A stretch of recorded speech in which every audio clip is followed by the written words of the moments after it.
శ్రీ గురుభ్యో నమః. హరి ఓం. వసుదేవసుతం దేవం కంసచానూరమర్దనం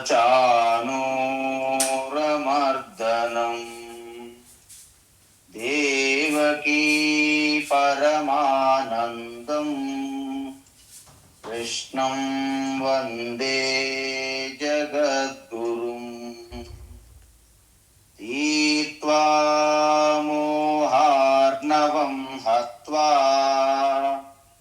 రాగద్వేషాదిరాక్షసాన్ సీతా శాంతి సమాయుక్త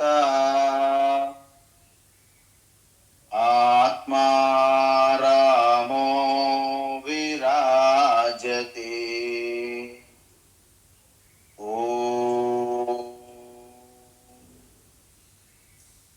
ఆత్మస్వరూప బంధుగణ, మనం భగవద్గీత జ్ఞానయజ్ఞంలో భాగంగా 10వ అధ్యాయం విభూతి యోగ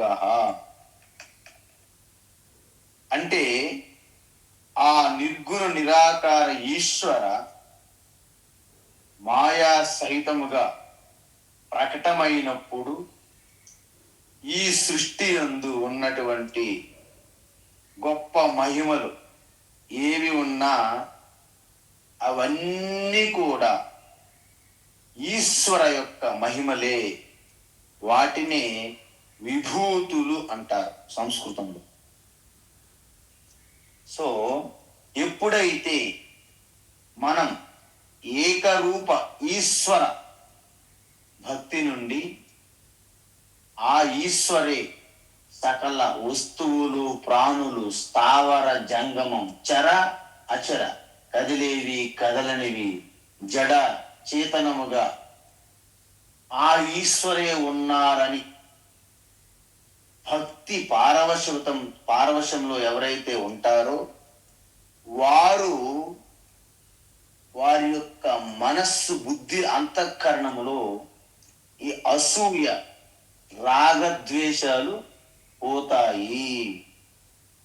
అంటే సాక్షాత్ ఈశ్వర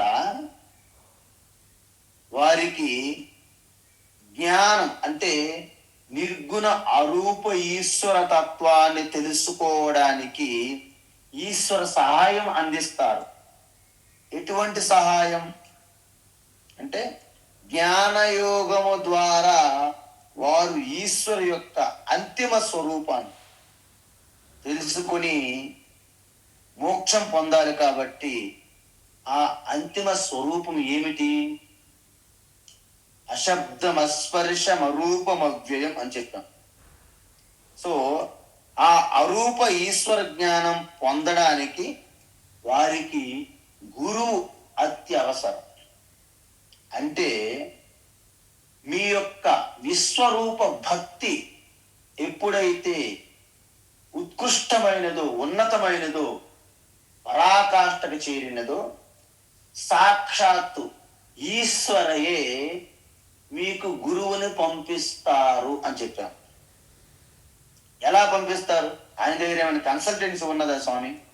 ఎస్, ఈశ్వర దగ్గర గురువులు కన్సల్టీ మెయింటైన్ చేస్తుంటారు. ఆయన గురువులు కన్సల్టీ ఏజెన్సీ ఉంటుంది ఆయన దగ్గర. మీకు అనుకూలమైనటువంటి గురువుని తారసపడేటట్లు చేస్తారు. నో నో నో స్వామి, అది సాధ్యపడట్లేదు. ఇంతమంది విడివిడి జ్ఞానంతో వ్యాపారాలు ఆకర్షణలోని చేసి వాళ్ళ స్వార్థం కోసము మన మీద అనేక వాళ్ళ పైత్యాలు రుద్దుతోని ఇంతమంది గురువులు ఉంటే వీళ్ళందరినీ ఈశ్వరుడు పంపించారా అంటే మనము కాదు అనే చెప్పాలి. ఎందుకు? మీ విశ్వరూప భక్తి ఇంకా ఉత్కృష్టమైనది, పరాకాష్ఠకి ఇంకా చేరుకోలేదేమో. అది చేరుకునేటట్లయితే అటువంటి గురువుని ఆయన పంపిస్తారు. ఒకవేళ పంపించలేదు అనుకుంటే ఆయనే స్వయంగా వస్తారు. ఎలా? అర్జునుడి యొక్క విషయంలో అదే జరిగింది. ఏం జరిగింది? ఎప్పుడైతే అత్యంత ప్రీతిపూర్వకంగా అర్జునుడు ఎప్పుడైతే ఈశ్వరుణ్ణి, సాక్షాత్ కృష్ణ పరమాత్మని శరణు వేడారో, కృష్ణ పరమాత్మయే గురువుగా మారాల్సి వచ్చింది. అంతవరకు ఆయన ఎప్పుడు గురువు అని చెప్పుకోలేదు. ఆయన ఎవరికి గురువుగా ఎటువంటి ఏమి చెప్పలేదు పాఠాలు. కానీ ఇక అర్జునుడికి వేరే గురువును పంపించే అంత అవకాశం లేదు. తనే స్వయంగా గురువుగా అవతారం ఎత్తారు. అందువలన మనకి ఎప్పుడైతే మీ యొక్క విశ్వరూప భక్తి పూర్తయినట్లయినదో అప్పుడు గురువు కూడా ఏర్పాటు చేస్తారు. శాస్త్రం కావాలంటే ఈశ్వరే ఏర్పాటు చేస్తారు. మరి గురువు శాస్త్రం తెలుసుకోవాలంటే అలాంటి వాతావరణం కూడా ఈశ్వర ఏర్పాటు చేస్తానంటున్నారు. మీలో అర్హత, యోగ్యత కొద్దిపాటి తక్కువైనా దాన్ని కొంచెం పెంచుతాను అంటే నేనే వాళ్ళకి మరింత పుష్టి చేస్తాను అంటున్నారు. అంటే దీని అర్థం ఏంటి? మనం చేసే కార్యక్రమాలకు ఎలాగైతే కాంట్రాక్ట్కి ఇస్తామో మనము, ఆ విధమైనటువంటి కాంట్రాక్ట్ బాధ్యత నేను తీసుకుంటాను అంటున్నారు ఆయన. దేనికి సంబంధించినది అంటే అరూప అంటే సర్వవ్యాపి. ఈ కనిపిస్తున్న విశ్వం వెనక దాగి ఉన్నటువంటి అదృశ్యంగా ఉన్నటువంటి ఈశ్వర చైతన్య స్వరూపాన్ని నిర్గుణ బ్రహ్మ జ్ఞానిగా మిమ్మల్ని మార్చడానికి కావలసిన ఏర్పాట్లన్నీ ఈశ్వర చేస్తారు. కాబట్టి దానినే దదామి బుద్ధి యోగం. చూసారా? బుద్ధి యోగం అంటే జ్ఞానయోగము. జ్ఞానయోగం ఏం చేయాలి? శ్రవణము, మననము, నిధిధ్యాసనం అని చెప్పాం. దానికి గురువు, శాస్త్రం ఉండాలి. గురువు శాస్త్రంతో పాటు మీకు అలాంటి వాతావరణం కూడా నేనే ఏర్పాటు చేస్తాను అని ప్రామిస్ చేయడమే దదామి బుద్ధి యోగం అన్నారు. అయితే దీనిని మరింత వివరంగా ఎలా చేస్తారు, మీకు ఆ నిర్గుణ ఈశ్వర జ్ఞానం ఎలా అనుభూతికి వస్తుంది అనేది ఇక్కడ చెప్తున్నారు అన్నమాట.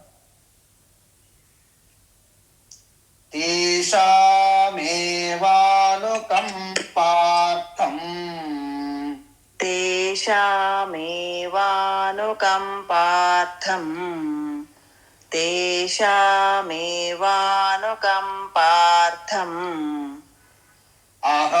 అహమజ్ఞానజం తమః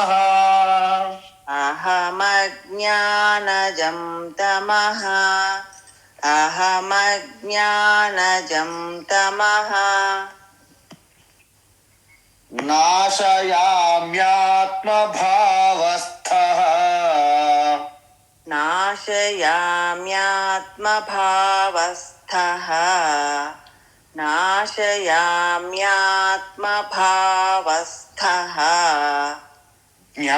జ్ఞానదీపేన భాస్వత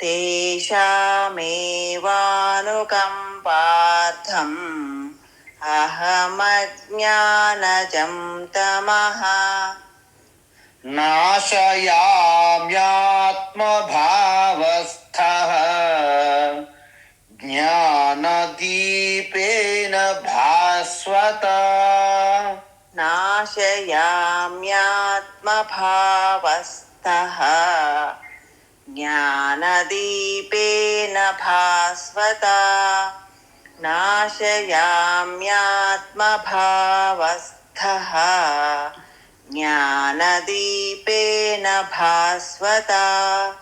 ఉత్తమం. అయితే నేను మీకు ముందే చెప్పాను, 8వ శ్లోకము నుండి 11వ శ్లోకం వరకు అవి మీకు ఒక 4 వేదములతో సమానం. 4 వేదములతో సమానము. అది ఒక రకమైనటువంటి అద్భుతమైనటువంటి భగవద్గీత సారం అని చెప్పాను నేను. 4 శ్లోకాలు, చతుశ్లోకి భగవద్గీత. దాన్ని ఇక్కడ ముగిస్తున్నారు, కంక్లూడ్ చేస్తున్నారు. ఎలాగా అంటే, విరాట భక్తునిలో నేను జ్ఞాన జ్యోతిని వెలిగిస్తాను అన్నారు. డైరెక్ట్గా అన్నారు భగవాన్. ఏంటి? జ్ఞానదీపేన భాస్వత.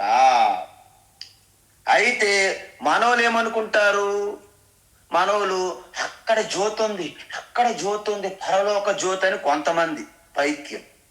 ఇంకొంతమంది ధ్యానం చేసేటప్పుడు నా హృదయంలో జ్యోతి వెలుగుతుంది, జ్యోతి జ్యోతి మండిపోతుంది, వెలిగిపోతుంది అంట.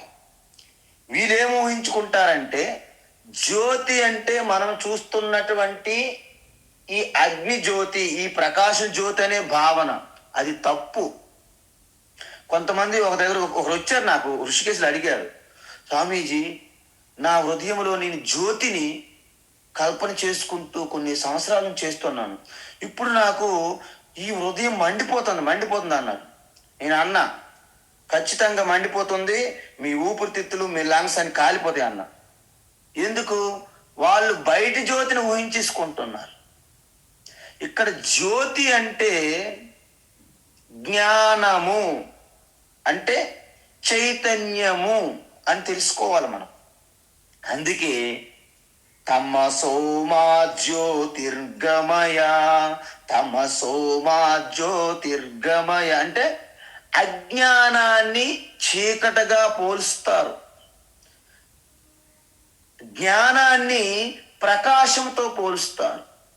అందువలన మీ హృదయస్థం అంటే మీ హృదయంలో శరీర ధ్యాస, ప్రపంచం ధ్యాస, ఈ ఇంద్రియములు, మనస్సు ఎప్పుడైతే విడిచిపెట్టారో కేవలము హృదయస్థములో స్ఫురిస్తున్న చైతన్యం మాత్రము విరాజిల్లుతుంది. ఆత్మ రామో విరాజతే, దానిని ఆత్మజ్యోతి, అదే శివ, అదే ఆత్మారామ.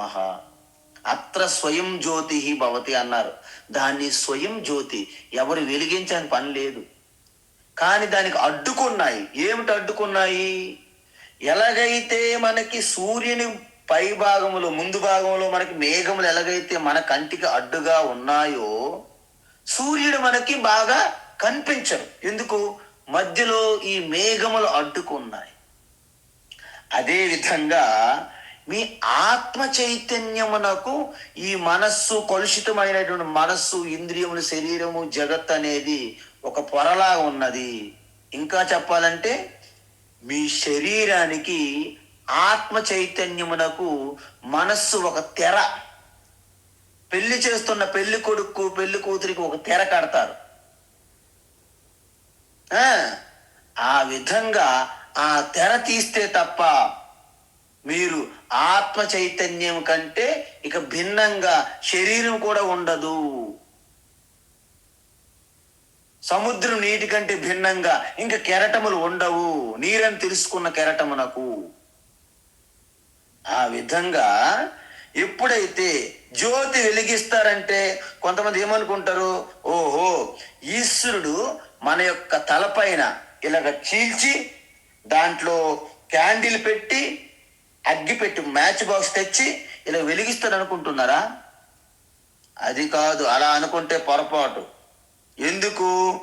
ఇక్కడ జ్ఞాన జ్యోతి అంటే ఈశ్వర స్వరూప జ్ఞానము, నా ఆత్మ జ్ఞానమే. అంటే ఎటువంటి ఈశ్వరుడు అని చెప్పాం మనము? ఏకరూప ఈశ్వరుడు కాదు, అనేక రూప విశ్వరూప ఈశ్వరు కాదు. అంటే జ్ఞాన జ్యోతి అంటే ఆత్మ జ్ఞాన జ్యోతి. ఆత్మ అంటే పరమాత్మయే. మనకి పరమాత్మకి ఆత్మకి రెండుగా మనకు భ్రమ కలుగుతుంది. అంటే ఎలాంటిది?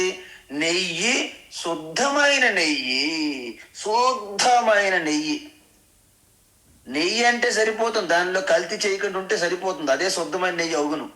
కానీ కల్తీలు కలిపేశాం కదా, ఆ కల్తీ లేనటువంటి నెయ్యిని శుద్ధమైన నెయ్యి. అందువలన మన ఆత్మయే పరమాత్మ. కానీ ఆత్మతో పాటు రాగద్వేషాలు, కామక్రోధాలు, లోభము, అసూయ ఇవన్నీ పెట్టున్నాం కదా, దాని చుట్టూ గోడలు కట్టి ఉన్నాం కదా, గేట్లు వాచ్మెన్ కూడా పెట్టున్నాం కదా. అందువలనే పరమాత్మ అంటే మనకి పరమాత్మ, అదేదో పరమాత్మ బాగుంది అన్నట్టు ఉంటుంది. అందువలన కృష్ణ పరమాత్మ ఆత్మ జ్యోతిని ఎలా వెలిగిస్తారు?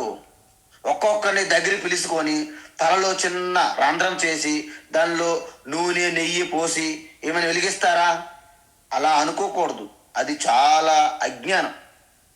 అందువలన మీరు ఒక పని చేయండి. మీలో ఎవరైనా ఒక కెమిస్ట్రీనో, ఒక ఫిజిక్స్నో, ఒక మ్యాథమెటిక్స్నో ఏదో ఒక సబ్జెక్ట్ చదువుతున్నారు మన అందరం, పీజీలోను కదా, అన్ని డిగ్రీ పీజీలో.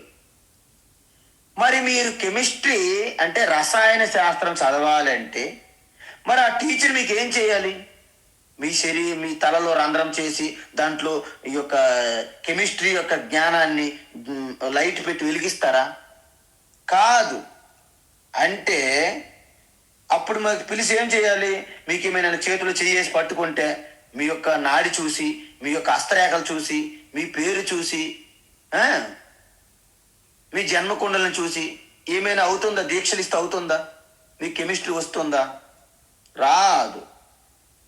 అందువలన కొంతమంది ఇలా కంటితో దీక్షిస్తారు, కొంతమంది స్పర్శ దీక్షిస్తారు, అనేక రకాల చూపుతోనే దీక్ష, అనేక రకాల మంత్ర దీక్షలతో నువ్వు మోక్షం పొందావు పో అంటారు. ఇవన్నీ కూడా మీరు ఎంత క్రమం తప్పకుండా రోజు ఎంత జపం చేసినా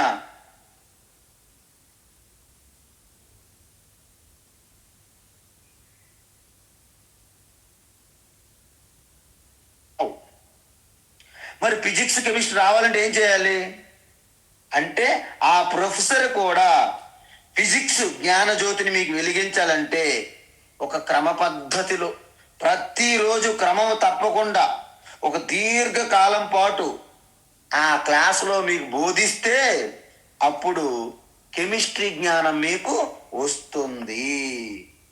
అందువలన ఇక్కడ ఆత్మజ్ఞాన భగవద్గీత కూడా మీరు ఒక దీర్ఘకాలం పాటు ఒక క్రమ పద్ధతిలోనే ఒక పూర్తిగా తత్వం తెలిసి ఉన్న గురువు దగ్గర మీరు ఆ క్రమం తప్పకుండా శ్రవణం చేస్తే దాని వలన మీకు జ్ఞాన జ్యోతి, ఆత్మ చైతన్య జ్యోతి ప్రకటమవుతుంది మీలోనే. మీకు ఈ బోధ ఎన్నాళ్ళు కొనసాగాలి?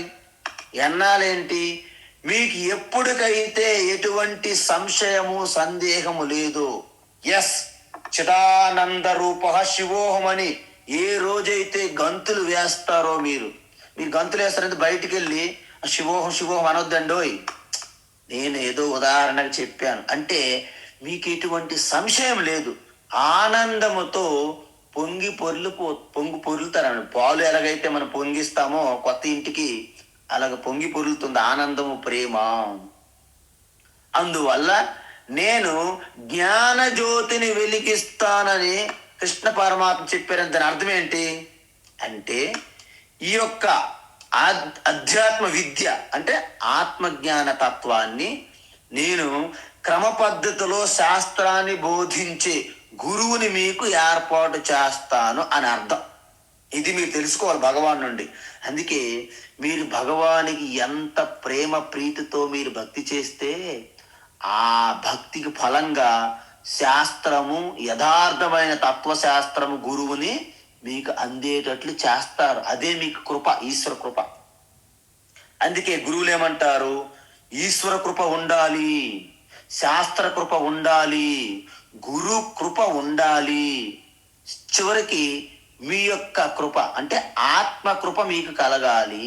ఈ 4 కృపలు ఉంటే మీకు పూర్తిగా ఇక శ్రీకృష్ణుడుగా మారిపోయి కృష్ణ పరమాత్మ ఎలాగైతే లీలలు చేశారో మీరు కూడా ఆ లీలలు చేయగలిగిన స్థితిలోకి వస్తారు. అది భగవద్గీత యొక్క రిజల్ట్.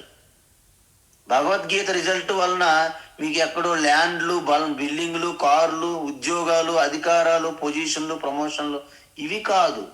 కృష్ణ పరమాత్మలాగే మీరు పరిణితి చెంది ఆయన వలె చిదానంద రూప కృష్ణగా లీలలు చేసే స్థితికి వస్తారు, జీవన్ముక్తులుగా. అందుకే ఆయన ఏమంటున్నారు? అనుకంపార్థం అంటే నాకు విశ్వరూప ఈశ్వరుగా గుర్తించి నిరంతరము సతతయుక్తానాం భజితాం ప్రీతిపూర్వకం, ప్రీతితో నన్నే సేవించి పూజించారు కాబట్టి వాళ్ళ పైన నాకు సముద్రమంత ప్రేమ, కరుణ, దయ. ఆ దయతోనే నేను వారికి ఒక క్రమ పద్ధతిలో ఈ తత్వాన్ని నేర్చుకొని ఒక గురువు ద్వారా శాస్త్రము శ్రవణము, మననము, నిధిధ్యాసన ద్వారా జ్ఞాన జ్యోతి వెలిగేలా చేస్తాను అంటున్నారు. ఎవరు? కృష్ణ పరమాత్మ. అందువలన ఆత్మభావస్థ మన అంతఃకరణములో ఉన్నటువంటి ఆ చెత్త చెదారము తీసేస్తారు. ఎలా తీసేస్తారు? మీకు అర్థం అవ్వాలి. మరి నా మనస్సులో ఉన్నది ఎలా తీస్తారండి భగవాన్ అంటే, ఆయన సర్వవ్యాపి అని చెప్పాముగా. ఇప్పుడు ఒక కెరటములో ఉన్నటువంటి సంకుచితమైనటువంటి ఆ బౌండరీలు, అద్దులు నేను తీసేస్తాను అన్నారనుకోండి, నీరు ఆ కెరటం అంతా నీరే వ్యాపించి ఉన్నదిగా. ఒక ఆభరణం యొక్క ఆ లొట్ట పడింది, ఆ లొత్తను నేను తీస్తాను అన్నారు. ఎవరు? బంగారం అంటున్నది. ఆ లొత్త మంచి అంత బంగారం వ్యాపించి ఉన్నదిగా. కాబట్టి ఇక్కడ ఆత్మభావస్థ అంటే మీ అంతఃకరణములో ఉన్నటువంటి మలినం అంటే ఏంటి? కామ, క్రోధ, లోభ, మోహ, మద, మాత్సర్యములన్నింటిని కూడా కడిగేస్తాను. ఇప్పుడు యావత్ సృష్టి అంతా, సృష్టికి అతీతంగా సృష్టి అంతా వ్యాపించి ఉన్న పరమాత్మకి మీ అంతఃకరణం ఒక గొప్ప కష్టమా అండి? అంతఃకరణంలో ఉండి మీకు శుద్ధి చేయడం. అయితే అప్పుడు మీరు జ్ఞానాన్ని రిసీవ్ చేసుకొని అంటే గ్రహించే శక్తి మీలో కలిగిస్తారు. ఎటువంటి జ్యోతి అది? భాస్వత జ్ఞాన దీపేనా అంటే జ్ఞాన దీపం. అది మామూలు మనం వెలిగిస్తున్న క్యాండిల్ కాదు. హ్యాపీ బర్త్డే టు యు అంటారు మనోళ్ళు అని. ఆ వెలుగుతున్న జ్యోతిని ఊదేస్తారు. అంటే వాళ్ళు జ్యోతి ప్రకాశం నుండి అంధకారంలో ప్రవేశిస్తున్నారనమాట ఈ జన్మదినం పేరుతో. అందువల్ల మనం ఎప్పుడు అలాగా జ్యోతిని ఊదకూడదు, ఆర్పకూడదు. అందువలన అది శక్తివంతమైన జ్ఞాన జ్యోతి. ఒక దీపాన్ని వెలిగించినప్పుడు మొదట్లో ఆ జ్యోతి చాలా చిన్నగా ఉంటుందా లేదా చెప్పండి? చిన్నగా ఉంటుంది. దాన్ని జాగ్రత్తగా మనం కాపాడాలి. అప్పుడు అది పెద్ద జ్యోతిగా మారుతుంది. ఎప్పుడైతే అది పెద్ద జ్యోతిగా మారుతుందో అప్పుడు ఇంక దాన్ని మనము రక్షించాలని పని లేదు. అందుకే ముందు చూడండి, చుట్టూ గాలి రాకుండా అడ్డుకోండి అడ్డుకోండి అడ్డుకోండి అంటారు. అది ప్రజ్వలంగా వెలుగుతుంది అనుకోండి, ఇంక దాన్ని రక్షించే అవసరము ఎవరికి ఉండదు.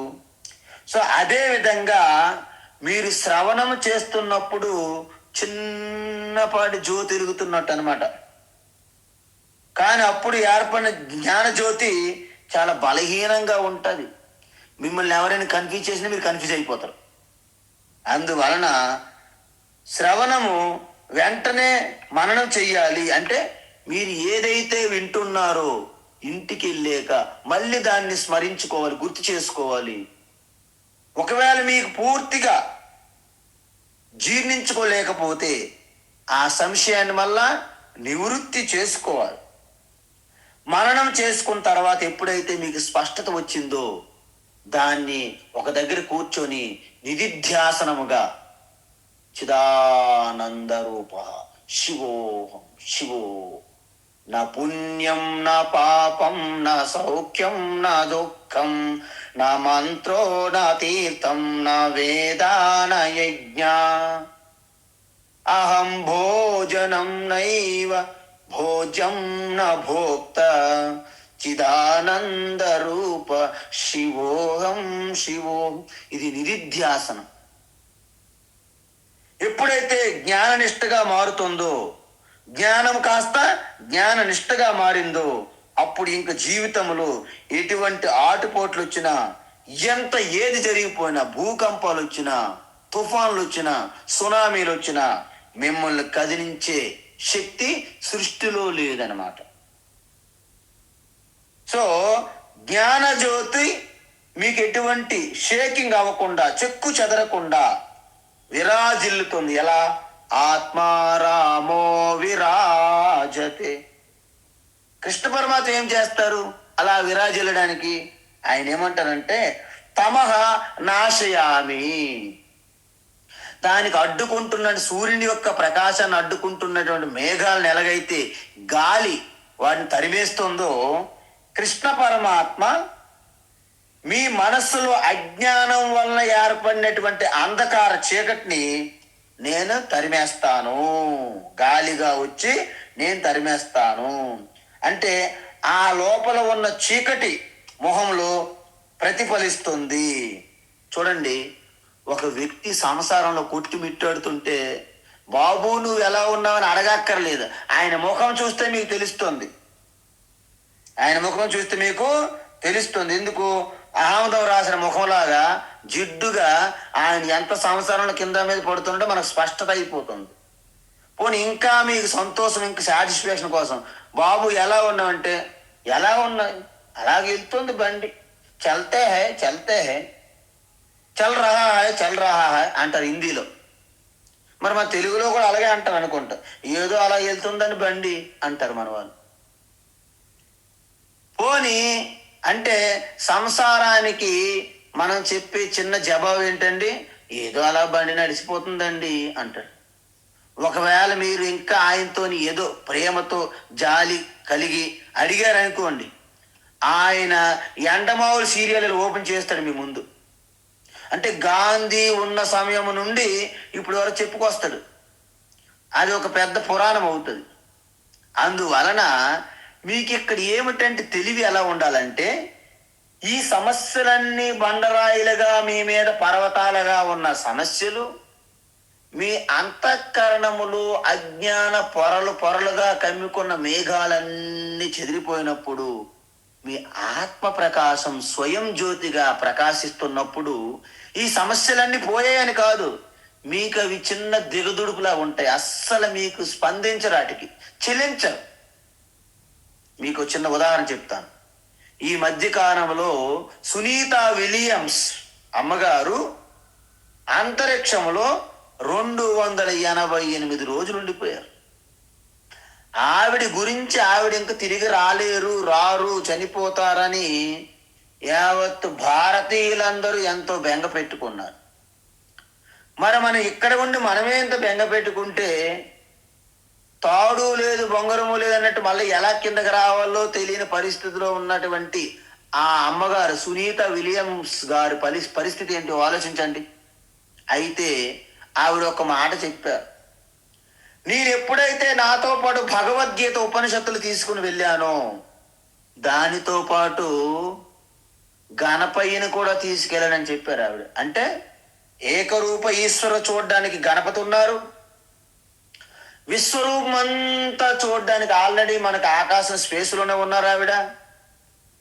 ఏ రూపము లేని ఆత్మస్వరూప తత్వాన్ని చూడడానికి భగవద్గీత ఉపనిషత్తులలాగా పక్కన పెట్టుకొని అలాగ చింతన చేశారు. 3 రూపాల్లో ఈ సునీత విలియమ్స్ ఉన్నారు. ఎప్పుడైతే భగవద్గీత ఉపనిషత్తులు చూశారో, ఈ అంతరిక్ష స్పేస్ అంతా కూడా ఆవిడకు ఒక చిన్నగా మారిపోయింది, చిన్నదైపోయిందంట ఆవిడికి. ఈ అంతరిక్షం నాకేం చేస్తుంది, నా నుండే కదా వచ్చింది అంతరిక్షం అనే స్థితికి వెళ్ళిపోయిందంట ఆవిడ. అందువలన అంతరిక్షములో 288 రోజులు ఉన్నప్పటికీ ఆవిడికి ఎటువంటి మృత్యు భయం లేదు. ఆవిడ ఆల్రెడీ మృత్యుం జయించింది అనమాట. మనం దాన్ని చెప్తాం, ఓం త్రంబకం యజామహే సుగంధిం పుష్టివర్ధనం ఉర్వారుకమివ బంధనాన్ మృత్యోర్ముక్తి క్షేయమామృతాత్. ఆ మృత్యుంజయ, ఆ మార్కండేయ ఋషి వలె ఆవిడ అంతరిక్షంలో కూడా భయపడలేదంటే ఆవిడకున్నటువంటి శక్తి ఏమిటి? జ్ఞాన దీపేన భాస్వత. ఎప్పుడైతే అమ్మగారు విశ్వరూప ఈశ్వరుణ్ణి ఆరాధించి ఆశ్రయించారో భగవాన్ ఆ అమ్మగారి యొక్క అంతరిక్షం, ఆ యొక్క అంతరిక్షములో ఉన్నటువంటి సునీత విలియమ్స్ అంతఃకరణములో ఆ యొక్క అజ్ఞాన పొరలను నాశనం చేసి ఆత్మజ్యోతిని వెలిగించారు. అయితే మీకు ఒక చిన్న విషయం చెప్తాను, ఇక్కడ యథార్థం జరిగినది. ఎప్పుడైతే సునీత విలియమ్స్ మళ్ళా భూమండలం మీదకి తిరిగి వస్తున్నారని తెలిసిందో, కొంతమంది ఎవాంజలిస్టులు, కొంతమంది బిషప్లు, కొంతమంది పాస్టర్లు ఉంటారు కదండి బైబిల్ పట్టుకొని. అంటే కాసేపు సునీత విలియమ్స్ మౌనంగా ఉంటే వాళ్ళు ప్రార్థన చేసేవాళ్ళు అనమాట. యెహోవా జీసస్ బైబిలే సునీత విలియమ్స్ గారిని ధైర్యంగా ఉంచి కిందకి తీసుకొచ్చింది వాళ్ళు ప్రచారం చేసుకునేవాళ్ళు ఈ పాటికి ప్రపంచవ్యాప్తంగా. కానీ వీళ్ళు ఇలా ప్రార్థన స్టార్ట్ చేసే ముందు సునీత విలియమ్స్ గారే నోరు విప్పారు. నాతో పాటు భగవాన్ గణేష్ని భగవద్గీతను తీసుకెళ్ళాను అన్నారు. వెంటనే ప్రపంచవ్యాప్తంగా ఉన్నటువంటి సిద్ధ పురుషులు ఉన్నారు కదండి, అంతే నూనె రాసి ఇలాగా టీవీల్లో కూడా ఆ ఉష్ బుష్ అంటే అక్కడ వాళ్ళ క్యాన్సర్ అని తగ్గిపోతుంది అనమాట. టీవీలో నుండి ఇలాగ అంటుంటారు అన్నమాట. వాడు ఇలాంటి మహిమాన్విత సిద్ధ పురుషులు ఉన్నారు కదా, ఇంత బుక్కులు పట్టుకొని తిరుగుతుంటారు. వీళ్ళందరూ నోరు అలాగ మూసేశారు అన్నమాట. ఇది యథార్థం తెలుసుకోవాలి. కాకపోతే మనల్ని పూర్తిగా బానిసలు చేసుకోవడానికి మన దేశంలో మిషనరీలు చర్చిలు కట్టినటువంటి బ్రిటిషర్లు మనం తరిమి కొట్టి వాళ్ళు కట్టి వదిలినటువంటి చర్చిలు వేలాడుతున్నాము, మిషనరీని పట్టుకొని మైమర్చిపోతున్నాము. అంటే మనం ఎక్కడ ఉన్నామో మనల్ని మనం పరిశీలన చేసుకోవాలి, ఆత్మ పరిశీలన. ఇది భారతీయ లోపల పట్టినటువంటి మూర్ఖత్వము, అజ్ఞానం. అంటే ఇది తొందరగా పోదు. ఇంగువ అంటారు కదండి, ఇంగు వాసన, అది ఎంత ఉదికిన వాసన వదలనట్టు ఇంక మనోళ్ళు పట్టి వేలాడుతున్నారు. ఇది విషయం అన్నమాట.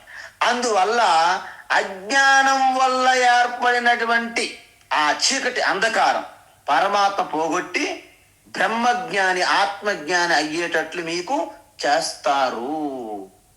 సో బ్రహ్మజ్ఞాని అవ్వకుండా మోక్షం పొందే అవకాశం ఉన్నదంటారా? లేదే లేదు. ఎందుకు?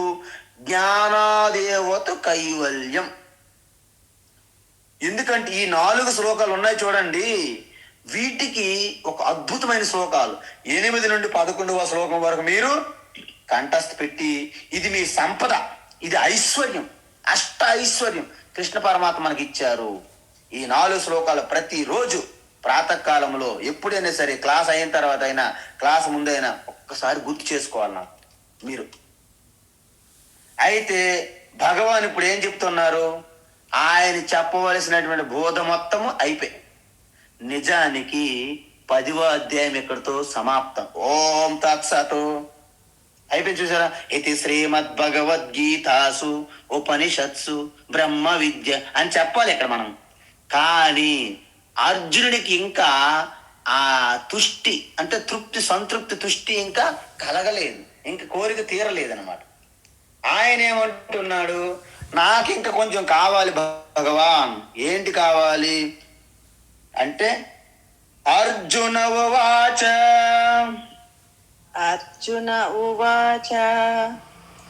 పరం బ్రహ్మ పరం ధామ పరం బ్రహ్మ పరం ధామ పరం బ్రహ్మ పరం ధామ పవిత్రం పరమం భవాన్ పవిత్రం పరమం భవాన్ పవిత్రం పరమం భవాన్ పురుషం శాశ్వతం దివ్యం పురుషం శాశ్వతం దివ్యం పురుషం శాశ్వతం దివ్యం ఆదిదేవమజం విభుం ఆదిదేవమజం విభుం ఆదిదేవమజం విభుం పరం బ్రహ్మ పరం ధామ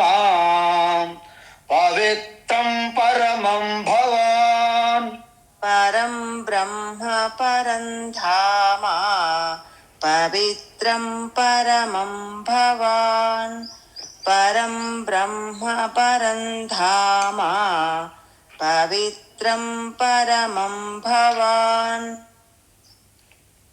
పురుషం శాశ్వతం దివ్యం ఆదిదేవమజం విభుం పురుషం శాశ్వతం దివ్యం ఆదిదేవమజం విభుం పురుషం శాశ్వతం దివ్యం ఆదిదేవమజం విభుం.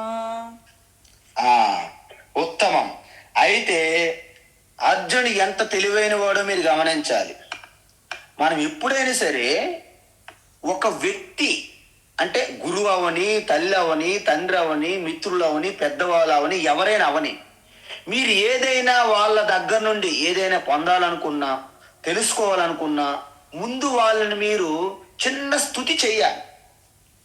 అది యాక్చువల్గా ఇప్పుడు ఈ రాజకీయ నాయకుల స్థుతులు ఇవన్నీ భగవద్గీత నుండి వచ్చే వీళ్ళకేం తెలుసు స్థుతులు ఎవరిని ఎప్పుడు చెయ్యాలి అంటే, పెద్దవాళ్ళని మనం ప్రసన్నత చేసుకోవాలంటే వారిని మనం కాస్త స్తుతి చెయ్యాలి. అది యథార్థమే అనుకోండి. మరి మీరు మునం చెట్టు ఎక్కే విధంగా లేనివి అలా చెప్పకూడదు. అందువలన అర్జునుడు ఏమంటున్నారంటే, ఇంతవరకు మొత్తం ఈశ్వరుని యొక్క శరీరమే ఈ ప్రపంచము. సో విశ్వరూపాన్ని విరాట్ అని కూడా అంటారు. ఓకే, సో విరాట్ అంటే ఏంటి? వివిధం రాజతే ఇది విరాట్ అంటే అనేక రూపాల్లో ప్రకటమవుతున్న విరాట్ విశ్వరూపము అని అర్థం. మీరు ఇప్పుడు చెప్పండి, ఒక బంగారాన్ని మనం విరాట్ అనొచ్చా లేదా అంటే, ఎందుకు? బంగారమే అనేక ఆభరణములుగా ప్రకటమవుతుంది కాబట్టి బంగారం కూడా విరాటే. ఒక మట్టిని మనం విరాట్ అనొచ్చా లేదా? అనొచ్చు. ఒకే మట్టి అనేక పాత్రములుగా, కుండలుగా, జారు, జగ్గు, సాసరు, కప్పు, ప్లేటు ప్రకటమవుతుంది కాబట్టి ఒకే కట్టెను అంటే వుడ్ కట్టెను మనం విరాట్ అనొచ్చా లేదా? ఎందుకు? అనేక రకములైనటువంటి ఫర్నిచర్గా ప్రకటమవుతుంది కాబట్టి ఇక్కడ విశ్వరూప విభూతి అనేది మొత్తము ఈ యొక్క ప్రపంచమంతటి కూడా ఒకే ఈశ్వర ప్రపంచంలో చిత్ర అనేక రూపములుగా ఏకం సత్ విప్ర బహుదా వదంతి అజాయమానో బహుదా విజాయతే అంటారు. సత్ శ్రీ అకాల్ అదే తత్వానికి గురునానక్ దేవ్ వారు సత్ శ్రీ అకాల్ అన్నారు. అయితే ఇప్పుడు వరకు కృష్ణ పరమాత్మ బోధ అయిపోయింది కదా. ఇప్పుడు అర్జునుడిది 12వ శ్లోకము నుండి 18వ శ్లోకం వరకు 18వ శ్లోకం వరకు అంటే మొత్తం అర్జునుడి యొక్క ప్రశ్న అంటే ప్రశ్న కాదు, ఒక రకమైనటువంటి చిన్న రిక్వెస్ట్ చేస్తున్నారు. ఏంటది అంటే 12 నుండి 15వ శ్లోకం వరకు కృష్ణ పరమాత్మను ఒకటే పొగడతలతో ముంచుతుంటాడు అనమాట. ఎక్కడి నుండి ఎక్కడికి? 12 నుండి మీకు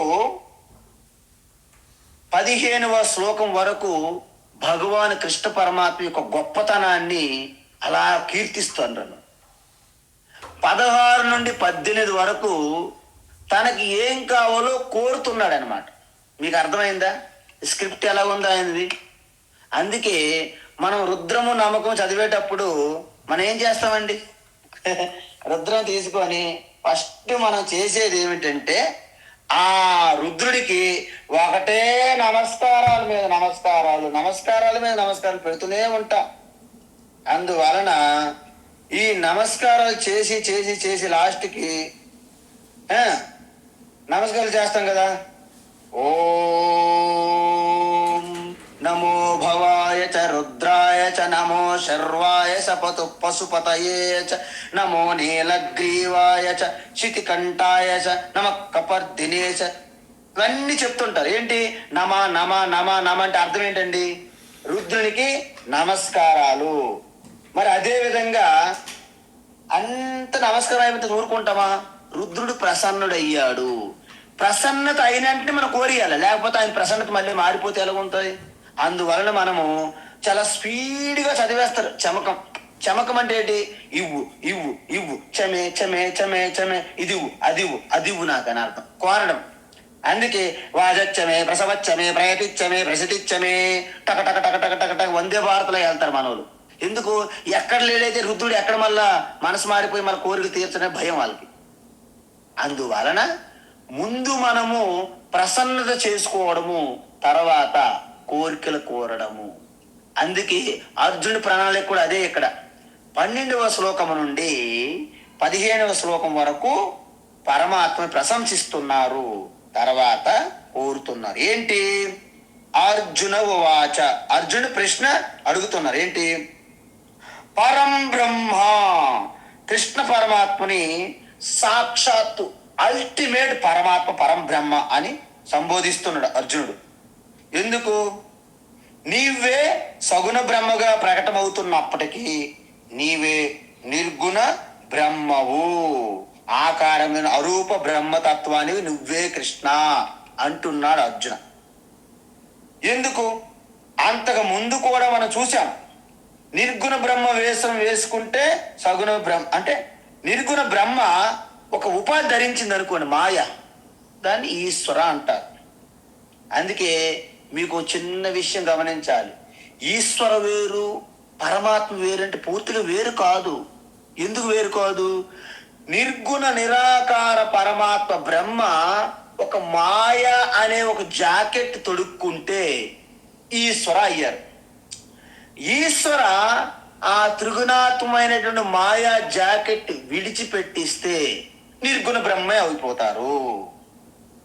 అందువలన ఈ రెండు వేరు వేరు కాదు. కల్తీ నెయ్యి, శుద్ధమైన నెయ్యి తేడా ఎక్కడుంది?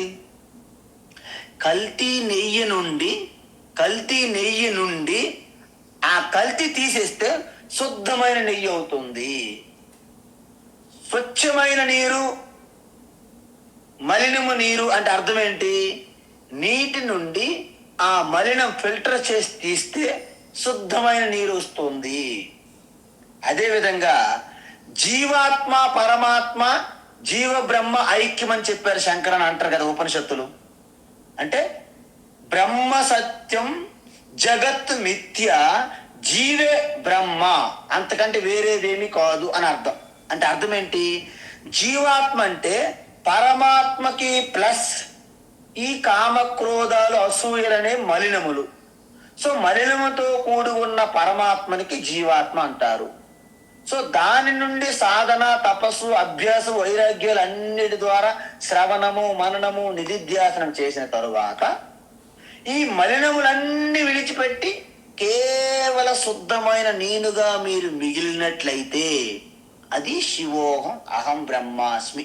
అంతేగాని ఏదో అహంకారంతో అహం బ్రహ్మాస్మి ఈ టీవీల్లోని సినిమాల్లో వచ్చినట్టు అవదు. అందువలన ఈ విధంగా మనం యథార్థాన్ని తెలుసుకోవాలి. అప్పుడు బ్రహ్మ ప్లస్ ఈ విభూతులన్నీ, ఈ పంచభూతాత్మ విశ్వంలో విభూతులన్నీ కలిపితే ఏమైంది? ఈశ్వర.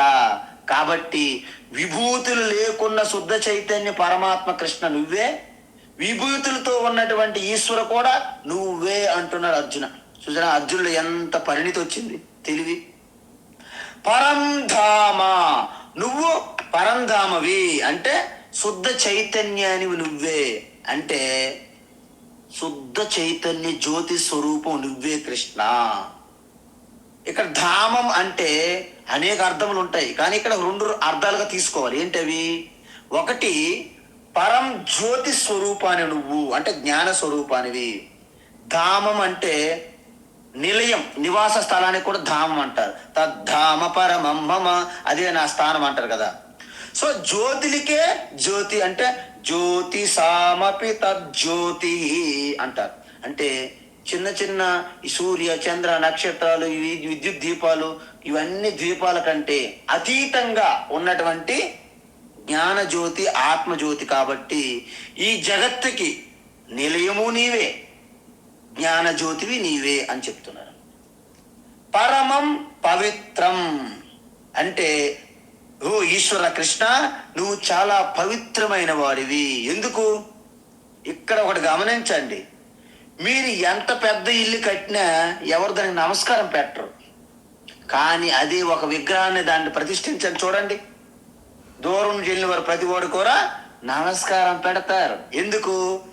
ఆ ఈశ్వర అనేది ఒక్కటి మీరు యాడ్ చేస్తే ఎంత పెద్ద బంగ్లాకైనా మనం నమస్కారం పెడతాము, దేవాలయంగా భావన చేసి.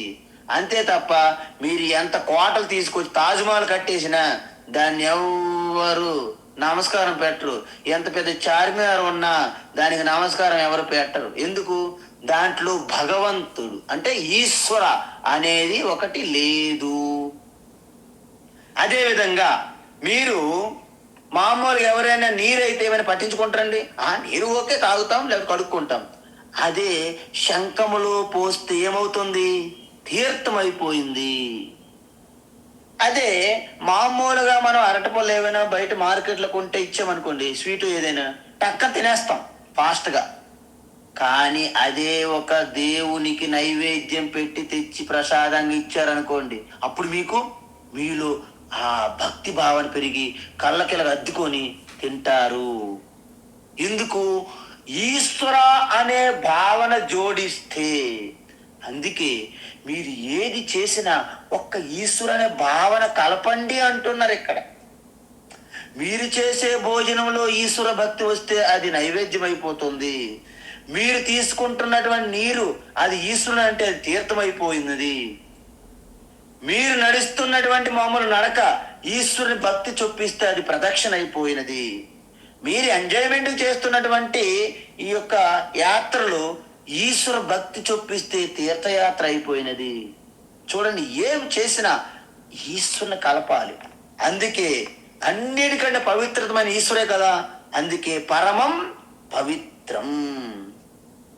ఒక సాధువుని సాధువుగా ఎందుకు కొలుస్తాం, ఎందుకు పూజిస్తాం చెప్పండి మీరు? అతనిలో ఈశ్వరుణ్ణి గుర్తించినందువల్లన. అంతెందుకు, భారతీయ సనాతన ధర్మం మొన్న కరోనా వచ్చినప్పుడు చూసాం, ప్రపంచం అంతా కూడా హగ్గింగ్లు, కిక్కింగ్లు, హ్యాండ్ షేకులు ఇచ్చేవాళ్ళు. కానీ మన వాళ్ళు నమస్తే. ఈ నమస్తే అనేది ఏంటండి? వీళ్ళు హిందువులు మూర్ఖులు. మనిషికి మనిషి నమస్కారం ఇస్తున్నారు ఏంటి? మనిషికి మనిషి ఎవరు నమస్కరించట్లేదు. ఆ శరీరములో ఉన్నటువంటి పరమాత్మ ఈశ్వర జ్ఞాన జ్యోతి చైతన్యం ఉన్నందువలన మనం ఎవరికి నమస్కారం మనం పెట్టినా లోపల ఉన్న పరమాత్మకే గాని ఈ 70 కేజీల శరీరానికి కాదు సుమా. అందువలన మనము ఎవరిని పూజించినా, మీరు ఎవరికి నమస్కారం పెట్టినా లోపల వెలుగుతున్న చైతన్య జ్యోతి పరమాత్మ ఉన్నది. పవిత్రానాం పవిత్రం యో మంగళానాం చ మంగళం దేహో దేవాలయ ప్రోక్త జీవో దేవ సనాతనః త్యజేత్ అజ్ఞాన నిర్మాల్యం సోహం భావేన పూజయేత్. చూసారా, ఈ దేహమే దేవాలయం. దాని లోపల అనాదిగా సనాతనంగా 2 పక్షులని చెప్తుంటాం మనం. ఉపనిషత్తులు చెప్పారు, ఆ పరమాత్మ జీవాత్మ. ఎప్పుడైతే మీరు ఆ మాలిన్యం, అజ్ఞానం అనే మాలిన్యం ఎప్పుడైతే త్యజిస్తారో, సహ అహం, ఆ పరమాత్మే నేను. సోహం అంటే ఏంటండి?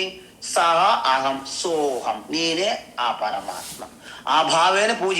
ఇది అల్టిమేట్ పూజ. మనం రోజు శ్లోకమే చదువుతాం, మరి దాని అర్థం మనం తెలుసుకోం కదా. అది మనకు ఉన్న పెద్ద ప్రాబ్లం. అందువలన ఒక ప్రదేశానికి పవిత్రత వచ్చిందంటే ఎప్పుడైతే ఈశ్వరుతో సంబంధం పెట్టారో ఆ ప్రదేశానికి పవిత్రత. తిరువన్నామలై ఎవరు వెళ్ళేవాళ్ళండి? అక్కడ మహాత్ములు రమణులు ఉన్నారు కాబట్టి, ఉండేవారు. రమణుడు అక్కడే లేరు, మొత్తం విశ్వవ్యాప్తంగా రమణ మహర్షి ఉన్నాడు. తిరువన్నామలైలో ఉండేవారు ఏంటి? శరీరములో ఉన్నప్పుడు. అందుకే ఇక్కడ ఏమంటున్నారు? పురుషం. మీరు పురుషం అంటే అనేక అర్థాలు చెప్పాను ఇంతకు ముందే. పురి శేతే ఇది పురుష. పురి అంటే పురం, ఈ శరీరం అనే పురములో చైతన్యం అనేది నివసిస్తున్నది కాబట్టి దాన్ని పురుష అంటారు. ఇంకొకటి ఏంటి? ఆత్మ వ్యాపకత్వం కాబట్టి, వ్యాపించి ఉన్నది కాబట్టి పూర్ణత్వాత్ పురుష.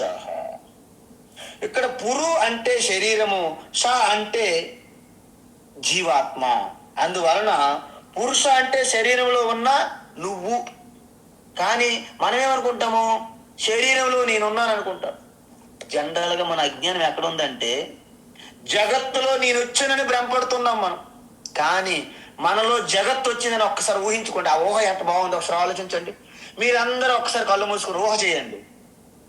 జగత్తులో నేను రాలేదండి, నాలో జగత్తు వచ్చింది. అబ్బా, అద్భుతమైన ఊహ. ఎప్పుడైతే జగత్తు మీలో వచ్చిందో జగత్ చిన్నదైపోతుంది. ఏమండి, కుండలో నీళ్ళు పోసాం, లేకపోతే ఒక చెంబు నీళ్ళు తీసుకొచ్చి కుండలో పోసామనుకోండి, కుండలో ఇమిడిపోతాయి. అయితే చెంబు నీళ్ళు ఎక్కువ, కుండలో నీళ్ళు ఎక్కువ? కుండ ఎక్కువదండి. అందువలన ఈ జగత్తు మనలో వచ్చింది అంటే చిన్నదైపోయింది. అలా కాకుండా నేను జగత్తులో వచ్చాను, నేను జగత్తులో పుట్టానండి, ఈ ప్రపంచంలో పుట్టానండి, వచ్చానండి అంటే మనం చిన్నదైపోతాం, మనం చిన్నమైపోతాం. అందుకే జగత్తును చూసి భయపడతాం మనం. అలా కాదు, రివర్స్ గేర్ వేయాలి మీరు. ఇప్పుడు జగత్తులో నేను రావడం ఏంటి? నేను ఎప్పుడు ఉన్నాను, జగత్తు లేనప్పుడు నేను ఉన్నాను. ఎలా ఉన్నాను? నిర్గుణ నిరాకార శుద్ధ చైతన్య పరమాత్మగా ఉన్నాను. అప్పుడేమైంది? జగత్తు నాలో వచ్చింది. నాలో వచ్చిన జగత్తు కొన్నాళ్ళు ఉంటుంది, ప్రళయంలో పోతుంది. కానీ నేను ఎప్పుడు ఉంటాను. ఆ శక్తి, ఆ జ్ఞాన సామర్థ్యం చూడండి, ఒకసారి టెస్ట్ చేసుకోండి మీరు. అందుకే నేనెప్పుడు శాశ్వతము. నేనెప్పుడు శాశ్వతం, నేను వచ్చి పోయేది కాదు. ఇల్లు పోయిందండి, ఇల్లు పోతే యజమాని పోతాడా? ఓహో, ఇల్లు కూలిపోయింది, యజమాని కూలిపోయాడు అంటారు ఎవరైనా? ఈ శరీరం మన ఇల్లు అండి, ఈ ప్రపంచం మన ఇల్లు అండి. మనం కూలిపోము. ప్రపంచం కూలిపోయినా, శరీరం కూలిపోయినా మనం ఉంటాం, యజమానులు కాబట్టి. అందుకే నిత్యో నిత్యానాం చేతనశ్చేతనానాం ఏకో బహూనాం యో విదధాతి కామాం. అందువలన అనిత్యమైనటువంటి శరీరము జగత్తు యందు నిత్యము శాశ్వతమైనటువంటి పరమాత్మ ఆత్మ ఉన్నది అని తెలుసుకోవాలి. మరి అది ఎలాంటిది? దివ్యం. అది అత్యంత దివ్యం. ఎందుకన్నారు అంటే స్వయం ప్రకాశకం. దానికి వేరే వాళ్ళ సహాయము అక్కర్లేదు. అందుకే దాని దివ్యం. ఆదిదేవం. ఇంత ముందే చెప్పారు భగవాన్. ఏమని చెప్పారు? దేవతలు, ఋషులు, సృష్టికి అంతటికి నేనే మూల కారణము కాబట్టి ఆదిదేవం అంటారు. అంటే నా నుండే చతుర్ముఖ బ్రహ్మ కూడా వచ్చారని అర్థం. ఇంద్రుడు, చంద్రుడు, వరుణుడు, అగ్ని, వాయువు అందరూ నా నుండే వచ్చారు కాబట్టి నేనే ఆదిదేవుణ్ణి. అజం అంటే నాకు పుట్టుక లేదు. ఎందుకు పుట్టుక లేదు? ఎవరైనా పుట్టుకుందనుకోండి, ఈశ్వరుని తల్లిదండ్రులు ఎవరైనా అడుగుతారు. ఆయనకి తల్లిదండ్రులు లేరు. ఉంటే ఇప్పుడు అజం అంటే ఏంటంటే పుట్టుక లేదు కదా. అంటే ఆయనే సకల సృష్టికి పిత. అంటే ఏంటి? ఆయనకి తండ్రి లేని ఈ జగత్తుకి తండ్రి. ఆయనకి తల్లి లేదు కానీ జగత్తుకి ఆయనే తండ్రి. ఈ ఉపనిషత్తులు బాగా చెప్తారు. ఏంటి? విభుం అంటే సర్వంగా వ్యాపించి ఉన్నారు కాబట్టి. అందువలన ఉపనిషత్తు ఏం చెప్పిందంటే శ్రోత్రస్య శ్రోత్రం మనసో మనోయత్ వాచోహ వాచం సౌ ప్రాణస్య ప్రాణః. అంటే చెవులకి చెవులుగా, నేత్రములకు నేత్రముగా అని చెప్పి అర్థం ఏంటి? మీరు చూస్తున్న నేత్రాలు, చెవులు స్వయంగా పని చెయ్యవు. వాటి వెనక శక్తి అనుగ్రహిస్తున్న శక్తి పరమాత్మ. మీరు అనుకున్నట్టు బల్బు, ఫ్యాన్ స్వయంగా ఇవి వెలగవు, ఫ్యాన్ గాలి ఇవ్వదు. వెనక ఉన్న శక్తి కరెంటుగా. ఇది తెలుసుకుంటే ఇక నుండి నెక్స్ట్ మరిన్ని శ్లోకాల్లో ఈశ్వరుని యొక్క గొప్పతనాన్ని స్తుతిస్తున్నాడు అర్జున. అవి రేపటి క్లాసులో చూద్దాం. హరి ఓం తత్సత్. సర్వం కృష్ణార్పణమస్తు.